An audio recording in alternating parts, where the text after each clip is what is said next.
건강을 보존하라. 오늘 두 번째 시간 영적 건강 편입니다. 바울은 데살로니가 교인들을 진심으로 축복하며 흠없게 보존되기를 원한다, 이렇게 말했습니다. 저는 이 말이 참 좋아요. 끝까지 강건하여 승리하라, 이런 어떤 바울의 깊은 마음이 느껴지거든요. 그런데 그냥 강건하라 이렇게 말하지 않고 몸도 강건하고 마음도 강건하고 영혼도 강건하라. 저는 이 표현이 참 와닿아요. 한 사람이 건강하다 할 때 단순히 질병이 없는 신체 상태만을 말하지 않잖아요. 만약 누군가 건강하다 하면 신체는 물론이거니와 정신적으로도 사회적으로도 영적인 측면에서까지 웰빙의 상태에 이르러야 합니다. 그렇다면 영적으로 건강하다는 것은 어떤 상태를 말합니까? 여러분은 영적으로 건강하세요? 아니면 병드셨나요? 여러분 자녀는 영적으로 건강한 것 같습니까? 병든 것 같습니까? 여러분 가정교회 식구들은 영적으로 건강합니까? 아니면 병들었습니까? 건강해야 된다니까요. 병원에 가서 암 판정 안 받았다고 해서 여러분이 건강하다 이런 소리 못 듣는 거예요. 우리가 건강하다 할 때는 암도 없어야 되지만은 마음도 근심과 염려, 스트레스를 통제할 수 있어야 되고 우울한 마음이 없어야 돼요. 기쁨이 넘쳐야 돼요. 그리고 영적으로도 강건해야 합니다. 그런데 의외로 많은 사람들이 영적 건강 체킹이 안 됩니다. 육적 건강은 병원 가서 건강검진 받으면 심지어 정신 상태까지도 체킹이 되는데 영적 건강이 어떠한지를 모르고 살아갑니다. 영적 건강 지표, 영적 건강 진단표, 여러 가지로 말할 수 있겠지만 저는 세 가지로 정확하게 진단합니다. 자, 우리 교회 등록하면 이 세 가지를 가지고 그 사람의 영적인 건강 상태를 진단합니다. 그리고 제 나름대로 처방해서 그분을 고칩니다. 건강지표 첫 번째, 영적 건강지표입니다. 건강한 사람의 특징, 영적으로 건강한 사람의 특징은 교회 생활을 잘합니다. 여러 차례 제가 얘기했지만 하나님은 우리를 구원하시고 가장 먼저 교회와 접붙여 주십니다. 바울은 그 몸의 지체가 되게 한다. 에베소서 5장 30절, 우리는 그 몸의 지체다 이렇게 말했죠. 홀로 성장, 홀로 견딤이 아니에요. 함께 연결, 함께 성장하는 구조이지요. 그런데 성경에서 귀신 들린 사람을 보니까 혼자 고립되어 있고 돌로 자기 몸을 해하는 일을 한다. 마가복음 5장 5절에 밤낮 무덤 사이에서나 산에서나 늘 소리 지르며, 무덤, 산, 고립된 장소를 말합니다. 고립되어 살고 돌로 자기 몸을 해치고 있더라. 예수님 믿음과 동시에 우리는 그 몸의 지체가 되었어요. 교회가 예수님의 몸인데 그 몸의 지체가 되었으니까 교회와 나는 한 몸입니다. 그런데 누군가 계속 교회를 비방하고 교회를 욕하고 교회랑 함께 가지 못하고 따로 논다면 이 사람은 결코 건강한 상태가 아니지요. 구원은 있는데 교회가 없어. 구원받았다 그래, 섬기는 교회가 어디십니까? 물어보면 몰라요. 이 교회 저 교회 구천을 떠도는 중입니다. 좋은 교회를 찾고 있습니다. 이래. 그 교회에서 뭐라고 말한 줄 아세요? 당신 우리 교회 좀 오지 마세요. 당신이 오면 우리 교회 나쁜 교회 될 것 같네요. 구원은 있는데 교회가 없어요. 연결, 연합, 지체의식이 없어요. 신앙생활은 곧 교회 생활입니다. 그런데 교회 생활이 어렵지 않아요. 교회 생활 어렵지 않습니다. 교회 생활을 어떻게 하면 잘할 수 있냐? 교회 생활의 핵심 포인트가 뭐냐? 받아들임이에요. 받아들임. 요한복음 1장 12절에 영접하는 자, 그 이름 믿는 자에게는 하나님 자녀가 되는 권세를 줬다. 신앙생활의 핵심이 뭐예요? 기본이 뭐예요? 영접이라고요. 신앙생활은 곧 교회 생활이에요. 그런데 많은 사람이 하나님도 좋고 구원도 좋은데 교회 생활을 어려워해요. 그러면 교회 생활이 뭐냐? 교회 생활은 받아들임이에요. 뭘 받아들이느냐? 먼저 사람을 받아들여야 돼. 교회 생활을 하려면 사람을 받아들여야 돼. 내 마음에 맞고 안 맞고와 상관없이 지금 이렇게 한 공동체를 이루었잖아요. 그러면 그분을 내 직체로, 나의 가족으로 받아들여야 됩니다. 목회를 잘하는 분도 어떻게 목회를 잘하느냐? 내가 이 교회에 부임했을 때 장로님이시고 권사님이시여. 그러면 그분을 어떻게? 나의 가족으로 받아들여야 돼. 어떤 분은 오자마자 이런 분을 어떻게 장로를 세워놨는지 이해할 수가 없고, 어떻게 이런 분들이 권사인지 참으로 이해할 수가 없습니다. 이러면서 조만간에 신임 투표를 붙여가지고 이 장로님들을 다시 세우겠습니다. 이따위 소리 하다가 지가 떠날 때가 많아요. 뭐가 실수예요? 받아들이지 않는 거죠. 받아들임. 지체로, 가족으로 받아들여야 돼. 장기를 이식한 의사의 얘기를 들어보니까 이식까지는 의사가 하는데 몸이 받아들여야 된대. 이걸 받아들여서 영양분을 공급해주면 사는 거고, 아니면 같이 죽는 거예요. 어떤 사람은 누구는 좋은데 누구는 싫다 그래. 1-1은 좋은데 2-2로는 안 가겠다 그래. 신앙생활 잘 못합니다. 이분. 받아들임. 또 신앙생활은 받아들임. 교회 생활은 받아들임인데 말씀을 받아들여야 돼. 이성을 넘어선 말씀, 살아있는 말씀을 받아들일 때 역사가 일어나요. 그러니까 오늘 또 제 설교를 듣고 누구를 치시네, 누구를 때리네, 누구 들으라고 한 소리네. 아니, 다 나에게 하는 소리입니다. 받아들일 때 우리는 건강해집니다. 교회 생활 잘할 수 있습니다. 영적으로 건강하지 못한 사람, 육적 건강하지 못한 사람과 좀 모습이 비슷한 게 있어요. 음식을 못 받아들여. 그래서 먹으면 토하고, 먹으면 여기서 뭐가 비가 팍 상한대. 그래서 음식을 못 삼키더라고요. 건강한 사람 어때요? 속에서 뭐가 잡아 땡겨. 그냥 들어가지가. 마찬가지.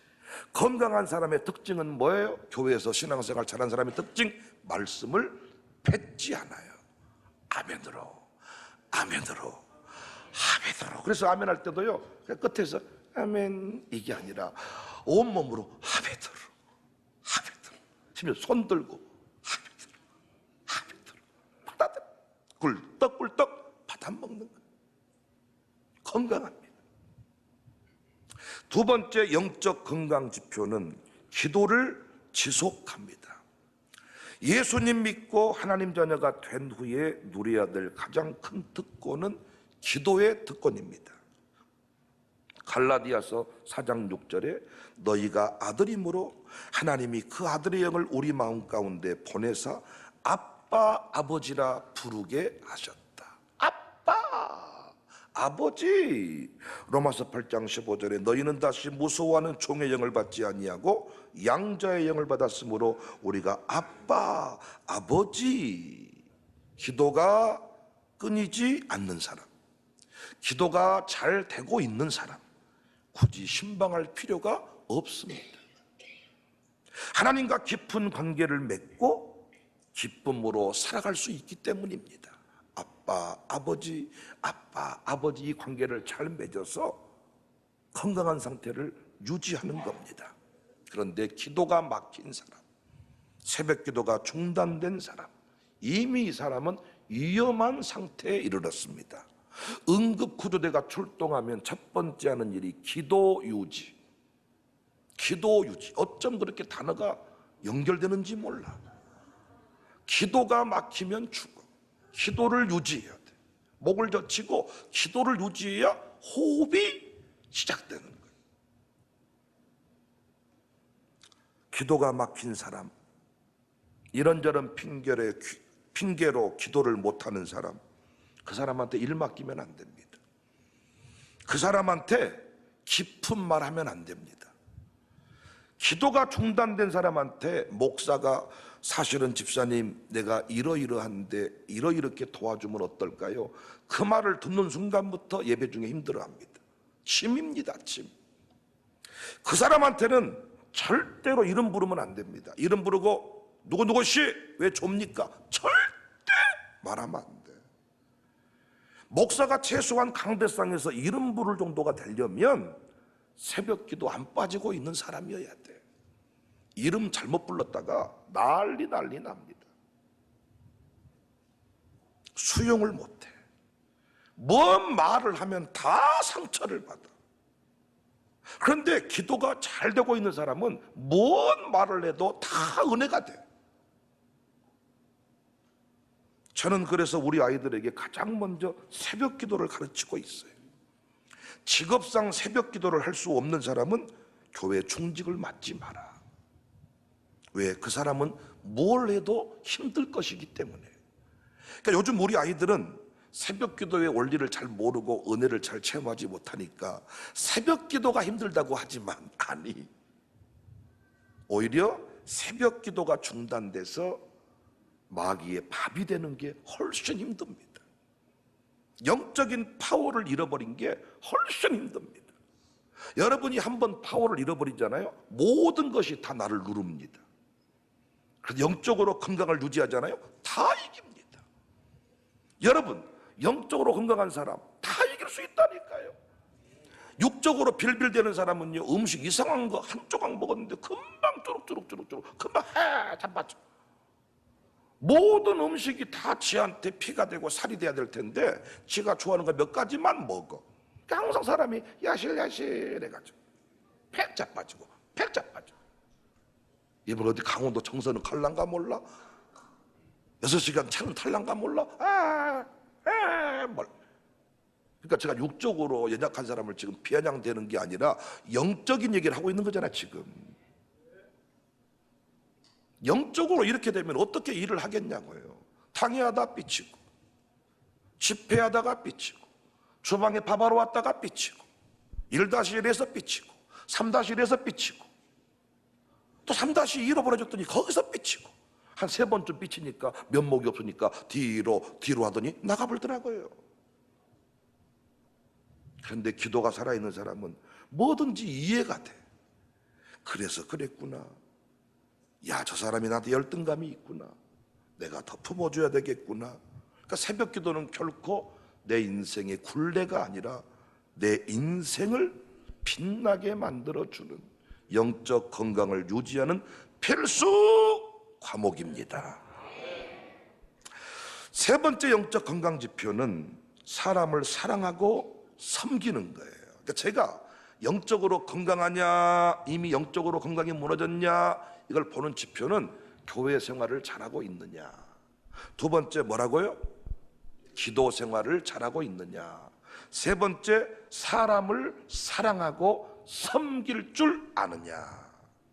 영적으로 건강한 사람은 사람을 공격 대상으로 보지 않아요. 사랑과 섬김의 대상으로 여겨요. 우리 주변에 사람을 미워하고 사람을 부담스러워하고 사람과 못 어울리는 사람이 의외로 많지요. 영적으로 병든 겁니다. 기독교 신앙은 고행이 아닙니다. 동행입니다. 무엇보다 끼리끼리가 아닙니다. 원수까지도 사랑입니다. 누구든지와 연합이고 어디든지 잔치집입니다. 사람은 다 고놈입니다. 아닙니까? 사람은 다 똑같습니다. 내 마음 상태가 중요한 겁니다. 사람이 좋고 사람이 그립고 집에 혼자 있으면 오후 되면 몸이 근질거려서 전화하고 싶고 이래야 되는데 어떤 분은 하루 종일 집에서도 너무 좋다네. 여러분은 영적으로 건강하세요? 아니면 영적으로 병든 것 같으세요? 제가 이렇게 말씀드려도 부정하는 사람이 있어. 안 그래요 목사님? 나는 강건합니다. 엑스레이 찍어서 지금 보여주는데도, MRI, CT를 찍어서 보여주는데도 인정하는 분이 있다면 방법이 없는 겁니다. 난 여러분과 제가 오늘 말씀을 잘 들어보시고 내 아들, 딸을 한번 돌아보세요. 내 아들, 딸이 주일학교면 주일학교, 청년부면 청년부, 어디든지 간에 적응을 잘하고 있는가, 아니면 혼자 놀고 있는가? 언제부턴가 내 아들, 딸이 기도를 힘들어하고 있는가, 아니면 기도를 하고 있는가? 교회 생활을 좋아하는가, 아니면 교회를 부담스러워하는가? 얼굴이 예뻐졌나 안 예뻐? 방학만 하면 눈 쌍꺼풀 수술만 해주려고 하지 말고, 방학하면 이제 다이어트 한번 해보자, 뭐 몸매 관리 좀 하자, 이런 것만 신경 쓰지 말고 영적 건강을 여러분이 좀 체킹하셔서 진정 건강한 사람으로 만들어낼 수 있기를 바랍니다. 저는 광주 정사교회 등록한 분들한테 힘주어 가르치는 것이 이 세 가지입니다. 교회 생활 잘하세요. 기도합시다.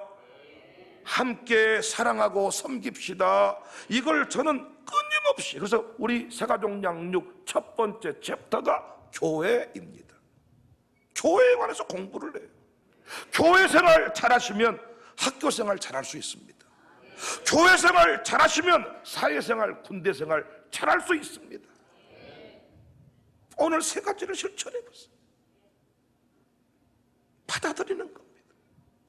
영적으로 병든 상태에서 물을 매일 먹고 산삼을 수백 뿌리 먹고 복날에 닭 잡고 오리 잡고 별의별 것을 다 드셔도 효능이 없을 것입니다.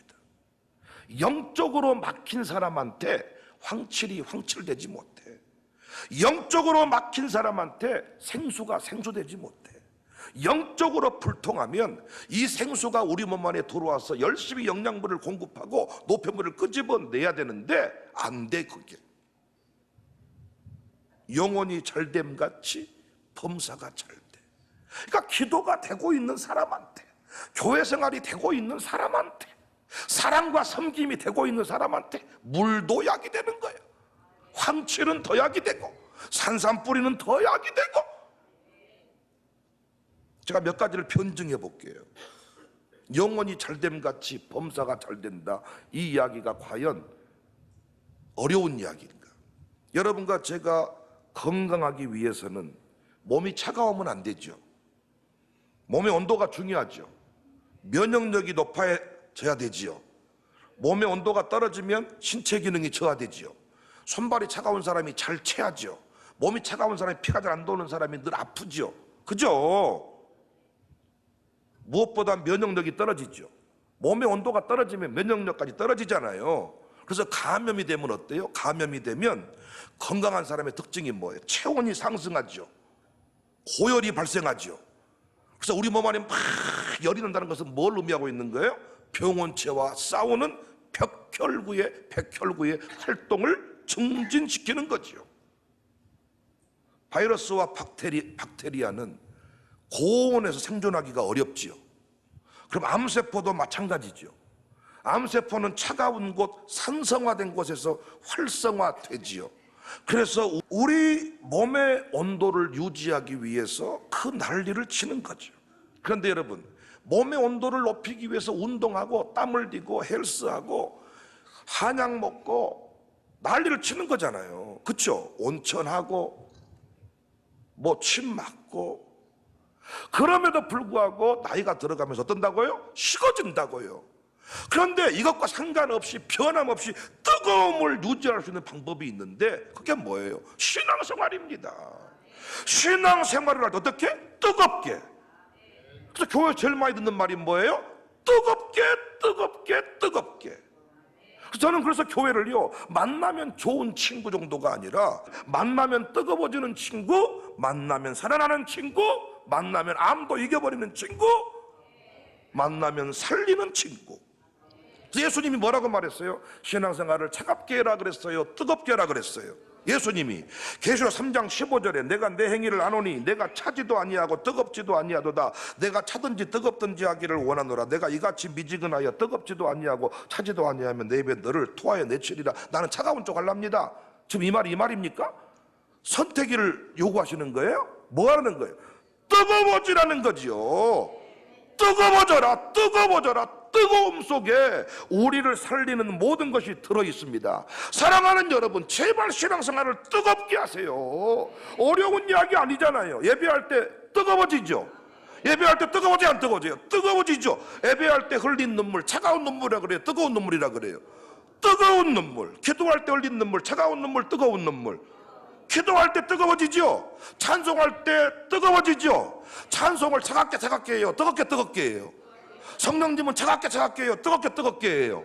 사랑하고 섬길 때 뜨거워져요? 차가워져요? 열왕기상 18장 38절에 이에 여호와의 불이 내려서 번제물과 나무와 돌과 흙을 태우고 또 도랑에 물을 핥은지라 모든 백성이 보고 엎드려 말하되 여호와 그는 하나님이시로다. 여호와 그는 하나님이시로다.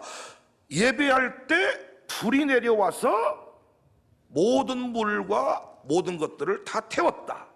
역대하 7장 1절 2절에 솔로몬이 기도를 마침에 불이 하늘에서부터 내려와서 그 번제물들과 그 제물들을 사르고 여호와의 영광이 그 성전에 가득하니 여호와의 영광이 여호와의 전에 가득함으로 제사장들이 여호와의 전으로 등이 들어가지 못했다. 이 불이 신약에서는 성령으로 나타나지요. 사도행전 2장 3절 4절 마치 불의 혀처럼 갈라지는 것들이 그들에게 보여 각 사람 위 하나씩 임하여 있더니 그들이 다 성령의 충만함을 받고 성령이 말하게 하심을 따라 다른 언어들로 말하기를 시작하니라. 오늘날 예배 중에 불이 떨어집니까 안 떨어집니까? 떨어집니다. 성령님이 역사한단 말이에요. 불같이 역사한단 말입니다. 이 불 속에 모든 걸 싹 태워버리는, 죄악도 태워버리고 질병도 태워버리고 모든 걸 태워버리는 능력이 성령님 안에, 이걸 불로 표현했잖아요. 온전한 제물되고 준비된 심령으로. 또 뭐라고 말했습니까? 하나님은 말씀을 보내어 치료한다. 말씀이 혼과 골수를 쪼개버린다.